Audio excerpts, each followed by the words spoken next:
পড়ন্ত বিকালে নৌকা দিয়ে ঘুরতে অনেকেরই ভালো লাগে, কিন্তু সব জায়গায় তো নৌকা পাওয়া যায় না।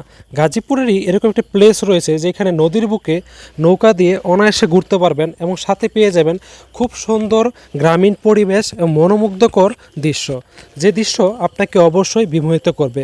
এবং সাথে পেয়ে যাবেন বিভিন্ন রকম কুশাসা করেছে এরকম কিছু প্লেস। এরকম একটি প্লেস কোথায় পাবেন সেটা দেখতে হলে অবশ্যই ভিডিওটি সম্পূর্ণ দেখেন। আমরা আজকে গিয়েছিলাম এরকম একটি প্লেসে যেখানে নদীর চর রয়েছে, চরে বিভিন্ন রকম কুশাসা করেছে, মরিচ, টমেটো সহ অনেক রকমের শাকসবজি, ফলমূলের চাষ করেছে। এরকম একটি প্রকৃতি পরিবেশ দেখতে এবং নৌকা দিয়ে নদীর বুকে ঘুরতে। তো এখানে ইঞ্জিন চালিত নৌকা এবং হাতে চালিত নৌকা, বিভিন্ন রকম নৌকা পেয়ে যাবেন। তো আমরা এখান থেকে প্রায় 800 টাকাতে একটা নৌকা ভাড়া করি, প্রায় 10-11 জন আমরা গিয়েছিলাম এই নৌকাটি দিয়ে ঘোরার জন্য। শীতললক্ষা নদীর বুকে পেয়ে যাবেন এই নৌকা ভ্রমণের রাইডটি।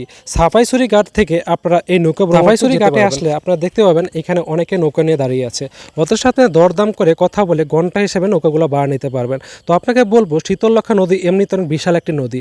এই নদীর বুকে যদি আপনি একটা নৌকা রাইড করেন, এই রাইডটা আপনার অবশ্যই মনে থাকবে। ভ্রমণের এক ফাঁকে আমরা একটি নদীর চরে দাঁড়িয়েছিলাম, সেইখানে স্থানীয় কৃষকরা যে ফসল ফলিয়েছে সেই ফসলগুলো আমরা ঘুরে ফিরে দেখছি। গ্রামীণ পরিবেশে এরকম একটি সময় যদি কাটান, তাহলে আমি বলবো এই কথাটি আপনার অনেকটা বছর মনে থাকবে এবং এই বিকালটি গেঁথে থাকবে আপনার অস্তিত্বের সাথে, আপনার অতীতের সাথে।